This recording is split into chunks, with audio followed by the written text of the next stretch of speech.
So I'm going to start by introducing Randy. Our other speaker, Alyssa, has been slightly waylaid. So due to a adventurous outing that resulted in some lost keys. So we will hopefully see her log on soon. And Randy Blackmon is here. She is a Doctor of Chiropractic student and also RA warrior. Randy, we're so happy to have you. Take it away, Randy. Thank you. Hi, y'all. I am so sorry. I'm going to say y'all because I'm from Texas. I'm from the South, so it's going to come out. But hi, I'm so happy to be here. And I'm so thankful that I get to just touch on kind of living with RA or with arthritis. I have RA, but just living with a type of arthritis and wanting to work out. So for me, that I really just wanted to touch on with a lot of people that I get as like messages and stuff that they're looking for, they're always trying to figure out when is the right time that they can start working out. And sometimes it gets caught into their head where they'll either start working out, which has happened with me. I have started working out before, and when I was working out, I was either doing the wrong workout, I was doing too much, like way too heavy of a load. And so I couldn't work out for longer than like 2 days max at a time. And then I'd have to take the rest of the week off because my RA was just absolutely flared up and so incredibly uncomfortable and just upset with me. So I just wanted to give you all some quick tips on when to know when your body is ready to work out. And also, I just want to talk about when you start working out, kind of what are the things that you want to do so that you can combat any like extra fatigue or just extra arthritis symptoms that you don't want that will prevent you from working out. So real quick, when to know when your body's ready to work out. The one thing that I always tell people is to make sure that your RA is properly managed. And I'm not saying that you're totally pain-free because I mean, we could all go into say and probably by a show of hands that there's not really a day where we don't have some level of pain. So not totally pain-free, but I mean that as in you don't want to start working out when your body has been consistently flaring, or when your medication is starting to fail you, or you have a medication that just hasn't even started to kind of work and decrease some of your symptoms. So you want to get to that baseline and kind of that point where you feel like your RA or your arthritis is at the level that you feel is the most calm that it can be. And if it got to be any calmer, you would be like surprised, but just something where you're not feeling like you're just constantly in a lot of pain. That's kind of like that level you want to be when I say to make sure your arthritis is managed. And then number two, one big thing is to also make sure of, because we took care of the physical standpoint, which is our arthritis, we also want to pay attention to our mental standpoint and our mental headspace, because taking on a workout journey or starting a workout plan can be mentally draining. Of course, we want the benefits that it feels when you do work out and how amazing it does feel mentally and physically. But mentally, it can become frustrating. You can be upset at first, or it may not go the exact way you want it to go. So just understanding that you have the kind of mental capacity to take on anything that could go wrong within starting your workout plan, and also just being patient with yourself and giving yourself grace. Because most people, when they start a workout plan, they haven't been working out for a little bit. So making sure to have kind of that like, okay, this is the baseline. This is what we're just starting this journey. We're starting at ground zero, but that's okay. We're just going to take this day by day and hour by hour is really, really huge to do. And then the third thing that I feel is very important is that you have to have a workout plan that is tailored to your body. And I say this because previously I was a collegiate athlete in college, and I did these crazy D1 athlete workouts where I was lifting so much weights and just sprinting so much. Everything was so high volume. And then I had to walk away from that sport because of my RA. And when I wanted to get back into working out, my body just was not in the same space that it was at previous years when I was that collegiate athlete. But I thought that I was. So I just tried to jump in and start doing these high volume workouts. And my body was so just over it. Like I was flaring for 2 weeks at a time, did not want to walk around. It just was very, very miserable. And that made me to start hate working out. So then that's when I had to take the moment of really focusing on and learning the importance of a workout plan that is tailored to every specific body, because everybody's different, everyone responds differently. And so I had to then go down that journey and find a workout plan that was perfect just for me. And that is one thing when a lot of people will ask me, hey, what do you do in the gym? I do a lot and I would absolutely love to share people my exact workout plan, but I never want people to be discouraged if my workout plan doesn't work for them. And it doesn't mean that my workout plan is a heavy load or it's X, Y, and Z. It just means that it was made for my body.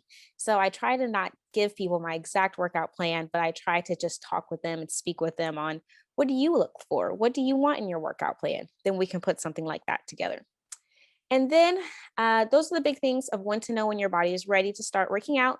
And now, as we go into how to start working out, this is very, very important, because when we start working out, especially with people that have an inflammatory condition, a jumping into a high load or a lot of intensity at once can drive our body to react in a totally opposite or negative way, just because it's a lot. It's a big shock for our body.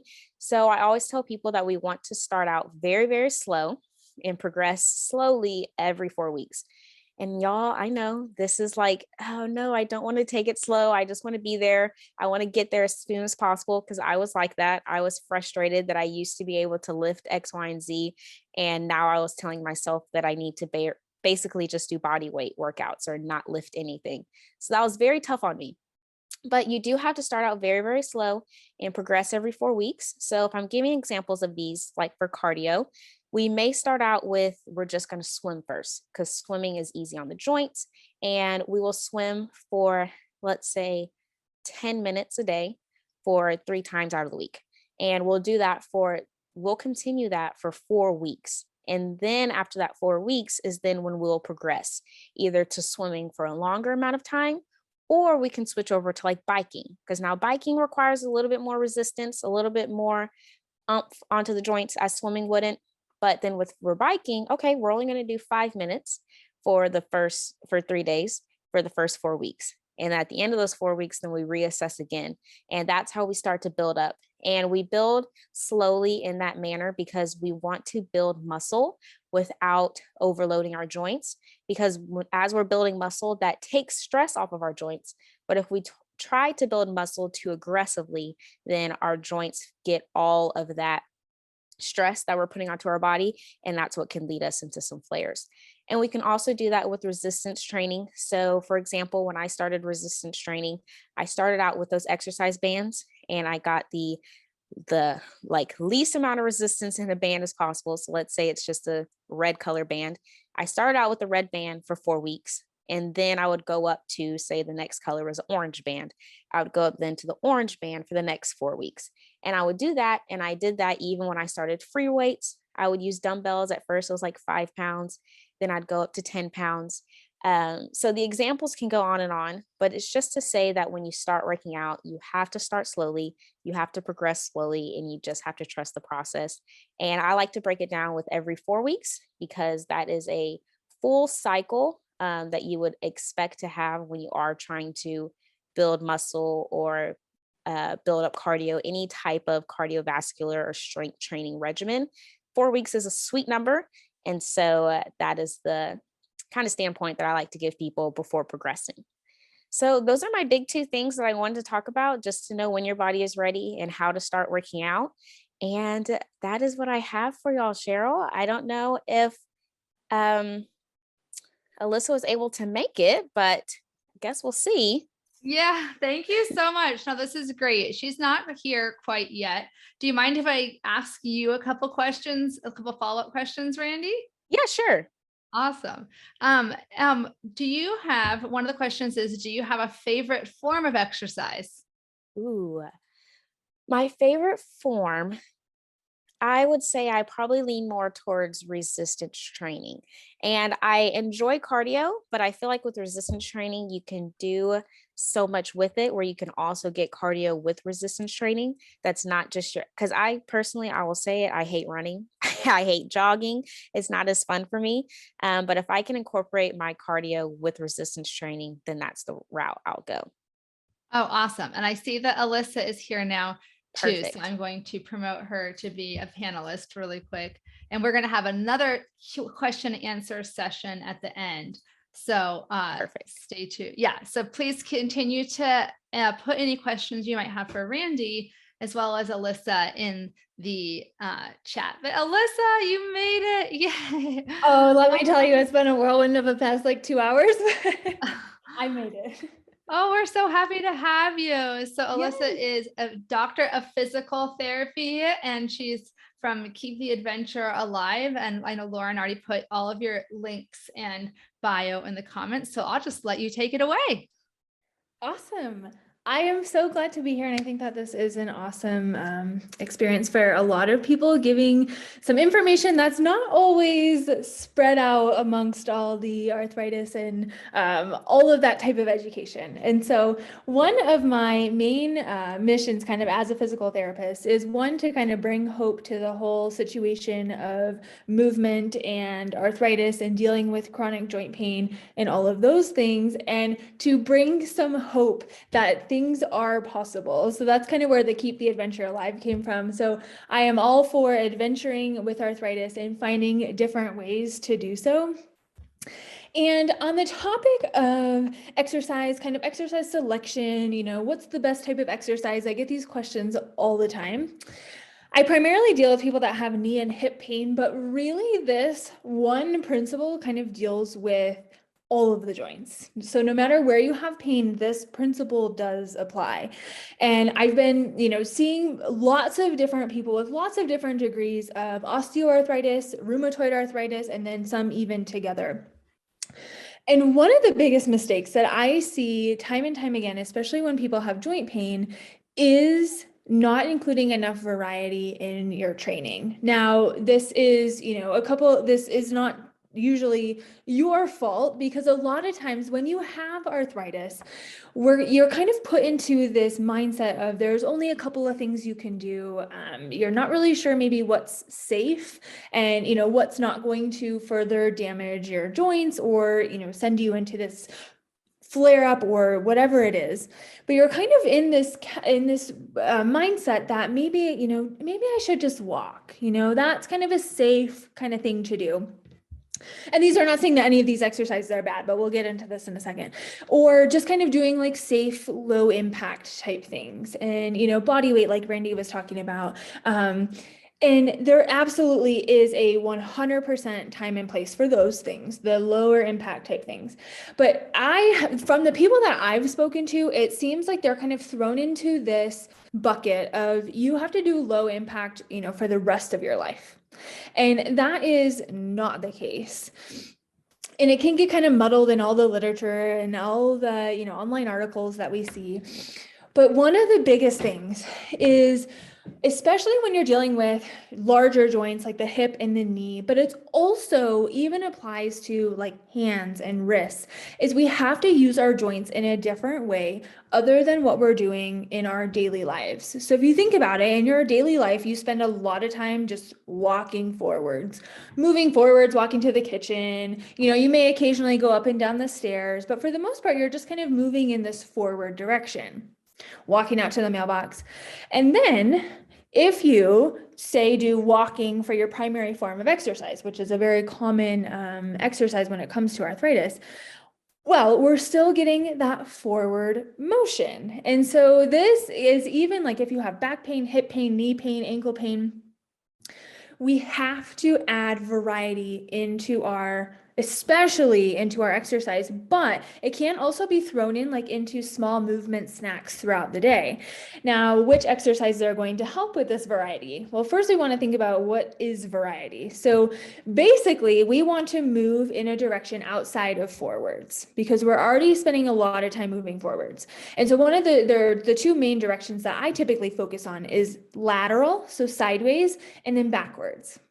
And those two movements, we don't typically do a ton unless you are playing, a sport or being deliberate about it in your training. Usually in daily life, you don't typically spend a lot of time in either one of those directions. But in those larger joints, like in your hip, for example, your hip moves forwards, backwards, and sideways. But if we're only moving in that forward direction primarily, well, then those muscles that control both those movements get neglected. And this can manifest as hip pain. This can manifest as back pain. This can even manifest as knee pain. And if we add in just these two simple directions, a lot of people have found actually amazing success. And it seems very simple, and that's good, because simple is good, especially if you're working with joint pain and lots of other symptoms.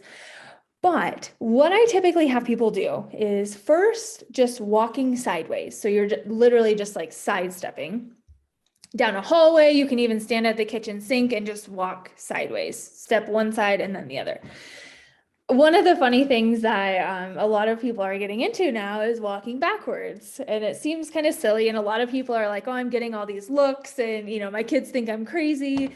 But walking backwards can actually be really powerful, just because it essentially is working the muscles opposite that forward walking does. And a lot of that includes the backs of our legs. So the backs of our legs do not get that much work during the day when we are moving, relatively in a forward direction. So walking backwards, like down just a hallway, it's going to be a little bit scary at first, especially if you have not, walked backwards or even tried any of that. But I always recommend like using support, using a kitchen counter, or just have somebody next to you just to make sure. But it can actually be really powerful. And there actually is some research on this, and I have a couple of blog posts about this. But walking backwards, I meet a lot of people who have a hard time even just simply walking forwards, especially for distance.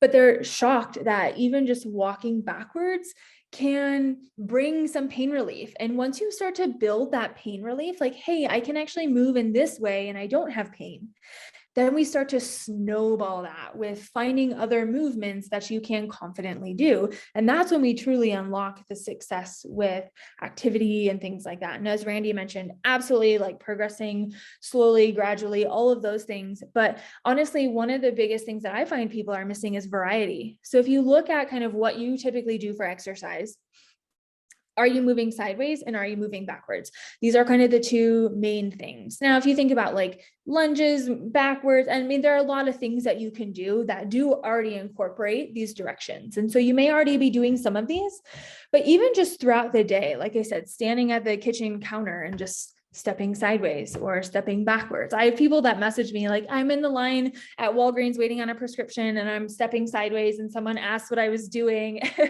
And so there's definitely ways that you can incorporate both of these directions just in your daily routine that can be very, very helpful. And so if we just kind of think about adding in variety, and like I said, this is like the same thing with hands and wrists and even some of these smaller movements. If you kind of think about the movements that you do a lot during the day, say, for example, like you're working as an admin or you're working on the computer a lot, then you're kind of in this position where your fingers are kind of flexed and they're there a lot. So how do we add variety to that? Well, we start to really kind of open those hands and get into some extension, really kind of work the ranges of motion that you're not getting a lot of during the day. Same thing like with shoulders. A lot of times we spend time, our arms down at our sides or our arms kind of here. We rarely ever kind of raise our arms overhead. And if we think about kind of how you can add variety to the movements that you already do, or just start to pay attention to some of the movements that you do spend a lot of time in during the day, like sitting, for example. That's how can we add variety to sitting? Well, you can stand and you can move sideways and backwards, because simply standing is some variety, but we have to add some movement to that. And so think about kind of maybe the most painful joint or the top two painful joints, and maybe even think about like the positions that they're painful. And then think about how you can add variety to that. And like I said, a lot of times for the lower body in particular, it's adding in those varieties of backwards and sideways moving. The upper body is a little bit harder just because you have to think about it a little bit more. But a lot of times, like I said, it's reaching those full ranges of motion, of opening your hands, of reaching your arms overhead, rotation side to side, because we spend a lot of time kind of facing forward. It's these types of things that do start to unlock some of that pain relief, especially if you're in the camp of like, I've tried everything and nothing's working. That tends to be some of those kind of situations where I see you're just not getting enough variety. We're not moving enough sideways, backwards. We're not, using our full ranges of motion enough to work that joint. Because when we're moving, say, the walking forwards, if you're thinking about like a knee joint, just because it's easy to conceptualize, but you're stressing the same part of that joint over and over and over again if you're constantly moving in one direction. Then if we think about moving, sideways and moving backwards, now you're allowing other parts of that joint to help out in supporting you and help out in absorbing some of that stress, and also just incorporating some of that other muscular support. Whereas it's in the hamstrings, the muscles in the backs of your legs, it's in your glutes, it's in your, the hips. It's in like the scapular muscles. So we're around your shoulder blades. So we're not kind of always in that forward posture facing forward. So you want to be able to kind of stress the joint evenly and not just in one direction over and over and over again. And a common question I get kind of when we talk about this is, walking seems to be the only thing that doesn't hurt. And there's kind of two sides to this. So walking doesn't hurt is one of the sides. So if you're kind of in that camp of, I've really tried a lot of things and walking is really one of the only things that works for me, or if you just like it. I meet a lot of people who are like, walking is how I relieve my stress. Walking is not necessarily bad, but let's add in some sideways stepping, even just before you go out or even afterwards. But sometimes the afterwards you can be a little bit fatigued. So before, add in like 20 steps side to side, 10 steps side to side, and then add in like a forward and backward step, say 10 to 20 times. And then now you have those other parts of the joint warmed up. You've kind of gotten some of that lubricant, helped with some of that stiffness maybe, and then now you're on your way to walk. Now, this may take a little while before you start to notice like a huge difference, but I have people who go out, for a walk, and maybe for a certain portion of the walk, they sidestep or they walk backwards, whatever you feel safe with and whatever kind of it works with your surroundings, but just kind of adding that in. And you may be surprised at how it makes your joints feel. Because like I said, a lot of people are like, walking is really that only thing that works for me. But then you add in some of these other directions and it's like, wow, I can actually move in different ways without flaring up my pain. And like I said, that's kind of when we start to snowball into, hey, like I can actually move. And then maybe you're a little bit more motivated to start moving more. And it kind of snowballs into this effect.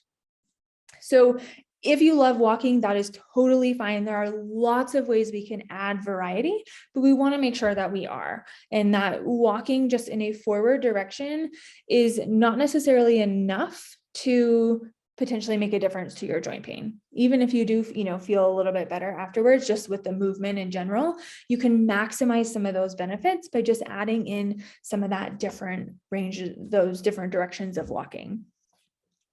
So another thing is I meet a lot of people that are walking for exercise and they don't notice, a ton of difference in pain. They still have pain. They can still only walk a certain distance, or they still can only do certain things, and they continue to notice pain despite, walking every night or, walking every day.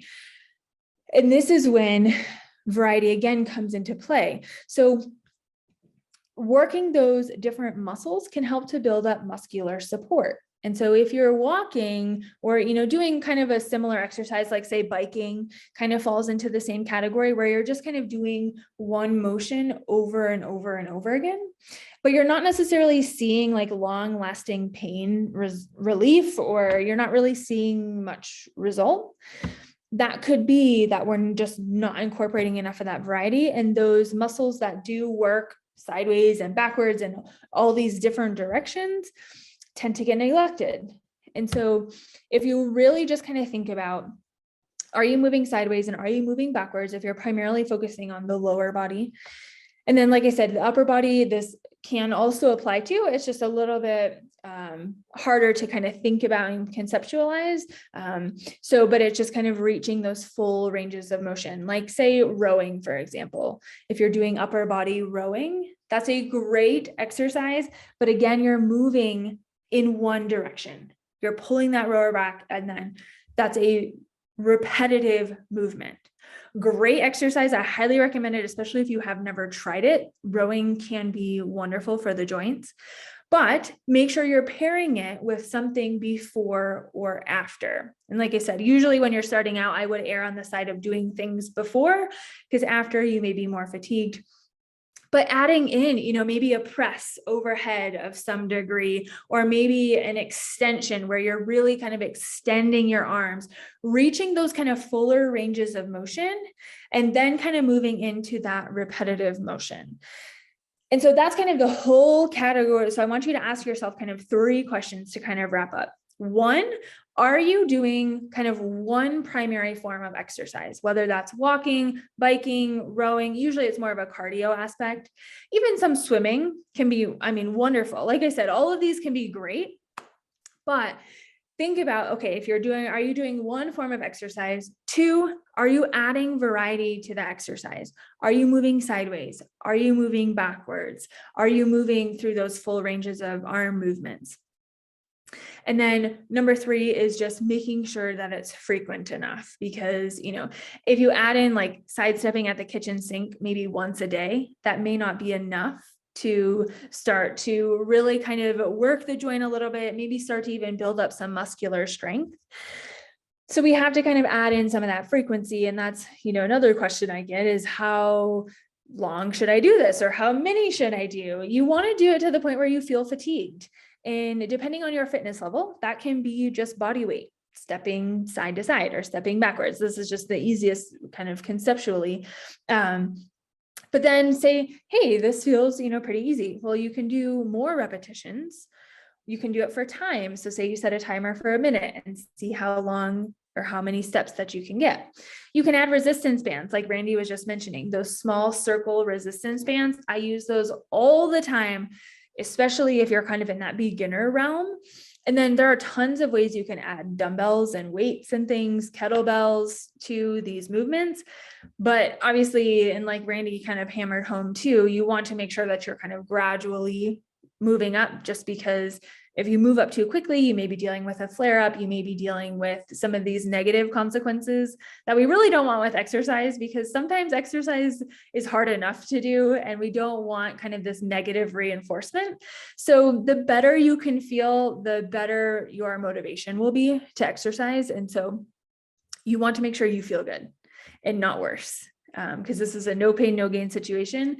Or this is not a no pain, no gain situation. So you do want to make sure you feel better. And then it's just reaching fatigue. So you just want to make sure that you kind of feel fatigued in your hips or in your glutes or in the backs of your legs when you're moving in these different directions. And there are lots of ways that you can progress it and make it harder. But honestly, just starting out using body weight and just incorporating, I would say maybe 2 to 3 times a day, about, every couple hours, especially if you're sitting, you want to try to do it every hour or so. So maybe upping that frequency just a little bit, especially if you're dealing with like current pain.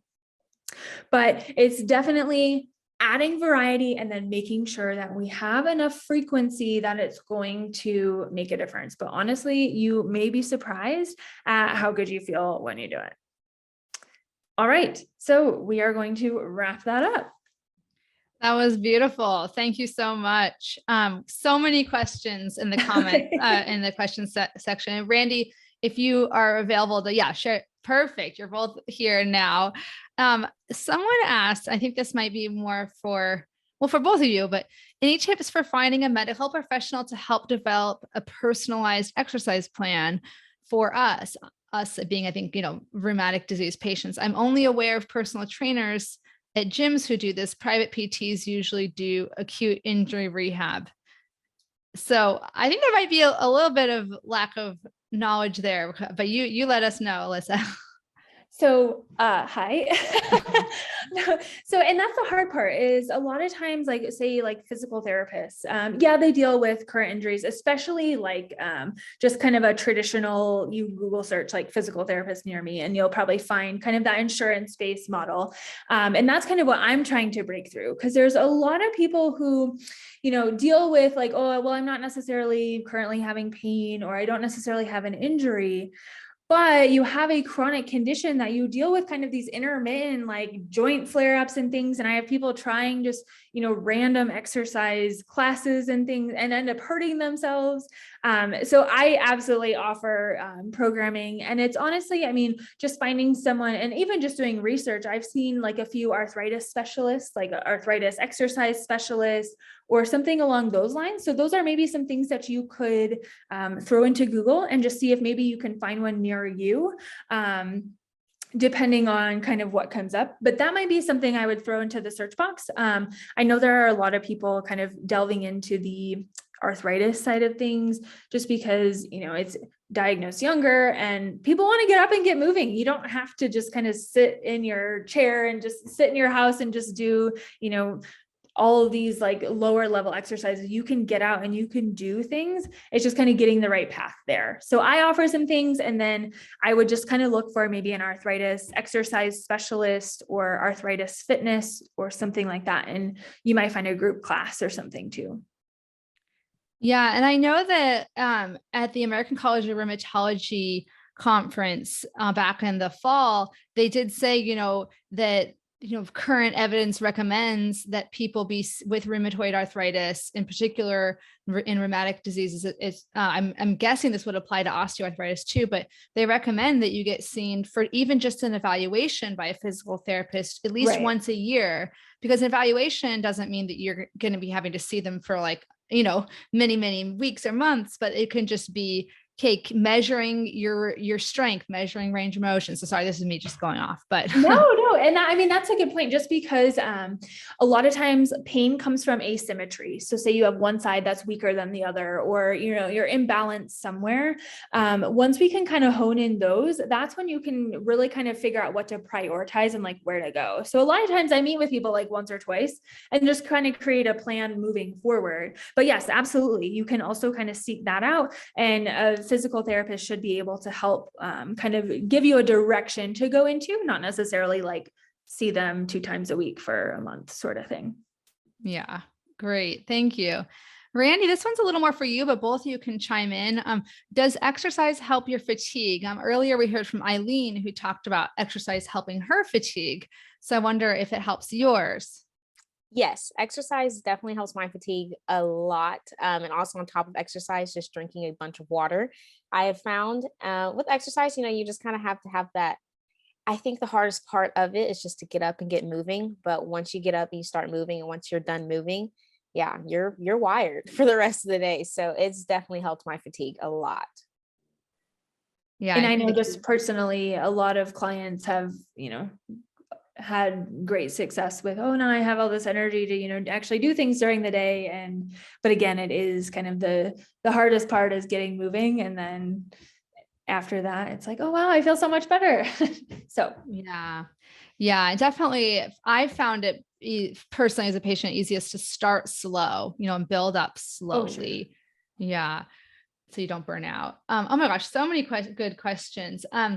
What are some recommendations if your hands are too stiff and weak for weights, or if holding on to the hand weights flares up the arthritis in your hands? Do you recommend resistance bands or stress balls or something else?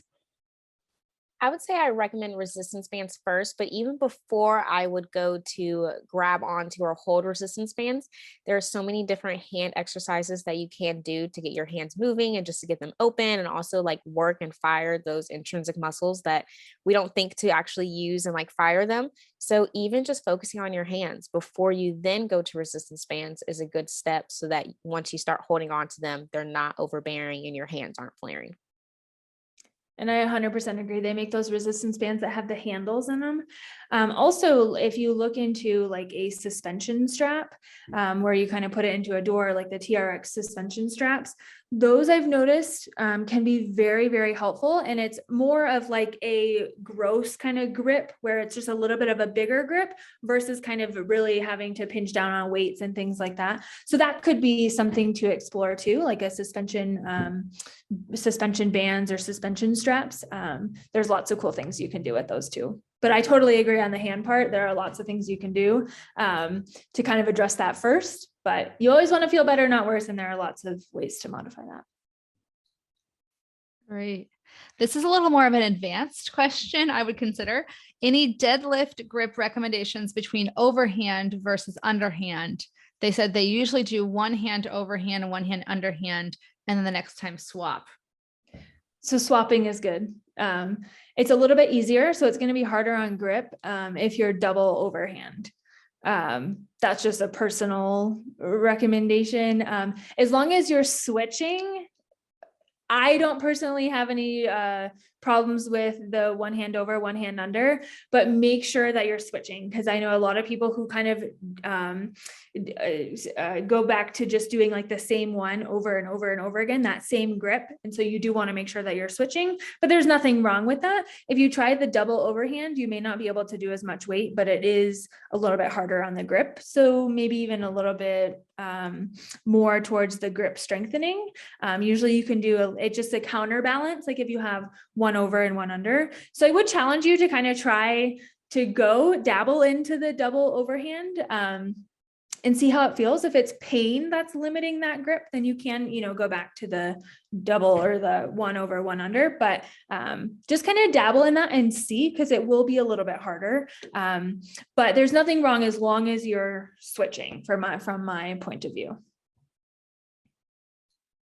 I see Randy's nodding too. What types of low impact workouts are best for someone who has had a hip replacement? Is there something someone can do daily to keep the other hip joint open? Variety. Walking backwards, walking sideways. I mean, honestly, if you start there, just because the hip is such a multi-dimensional joint compared to like the knee, it moves in 3 different directions. Primarily, there's a couple others, but so adding in just simply like put on a song and step sideways, or, put on a song and try and step back, or like forwards and backwards, or like walk backwards along a hallway. Those are kind of where I start. And obviously there are a lot of other modifications and renditions of how you can do it, but starting there, I think, is huge. Like I said, you can add a resistance band. I mean, you can do all kinds of things, but just simply by adding in those 2 kind of sideways and backwards, that would be a great place to start. Looks like Randy agrees too. Anything else, or you're like, yep, that's good. Yeah, I agree. I was thinking, gosh, my history as a swing dancer, I didn't realize how perfect that exercise was for arthritis. Variety. Yeah. This is such a great practical question from Kristen. What are some good keywords to use in a Google search for home workouts with RA limitations? And actually, one of our other attendees, Marissa, suggested looking up hands-free yoga, which is a good idea. If the downward dog for me personally, it's a really hard one. It's hard to do some of them. So, but is there anything else that you recommend people look for?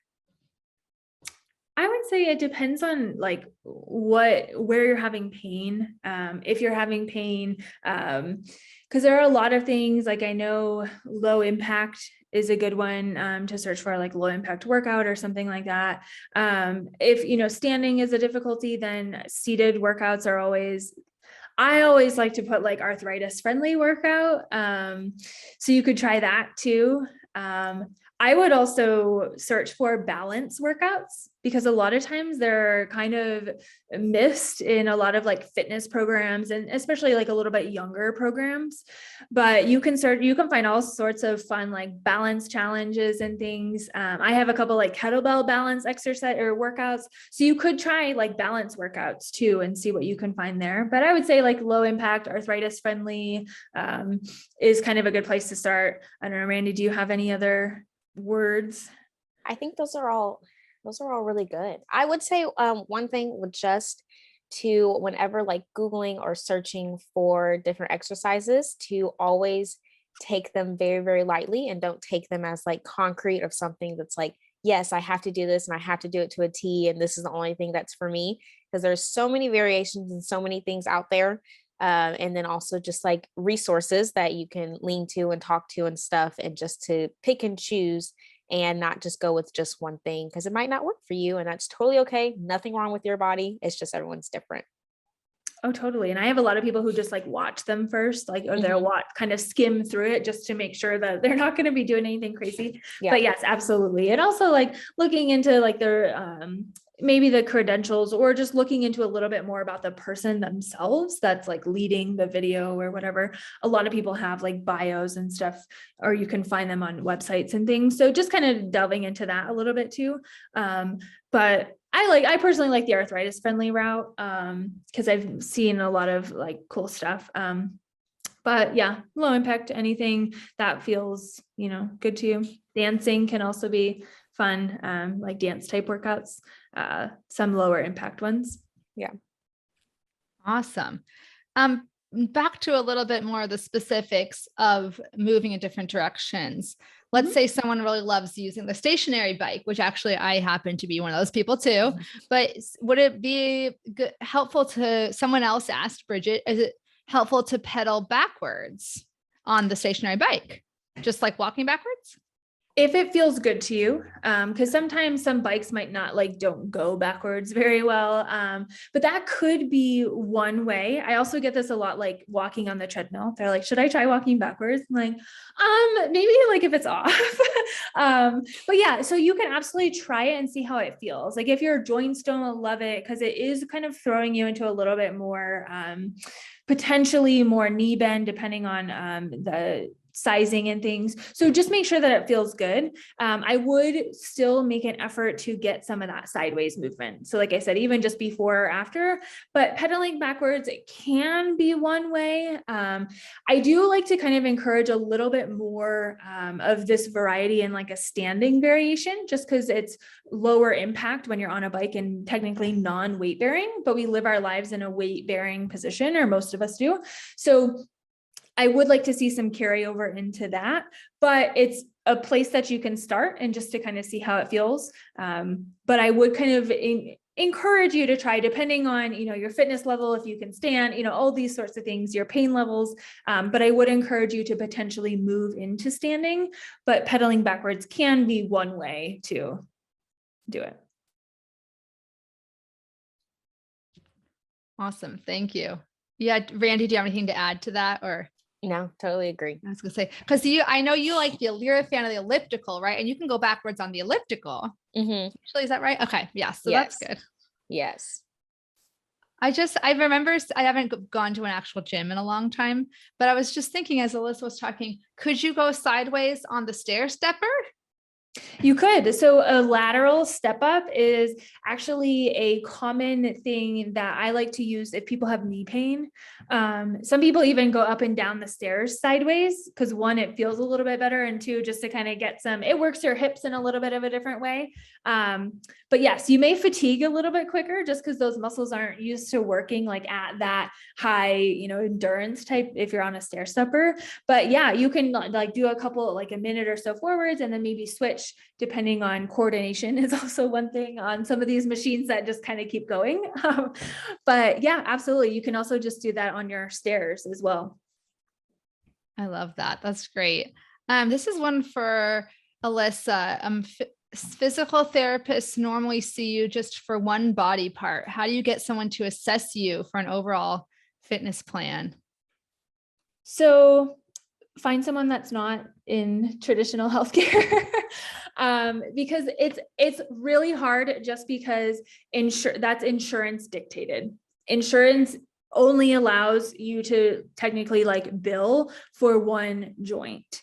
So that's kind of why I broke away from traditional healthcare just to begin with, because a lot of people I meet are like, well, I have like this hip and this knee and this ankle, and I had a shoulder injury. So you have a lot going on.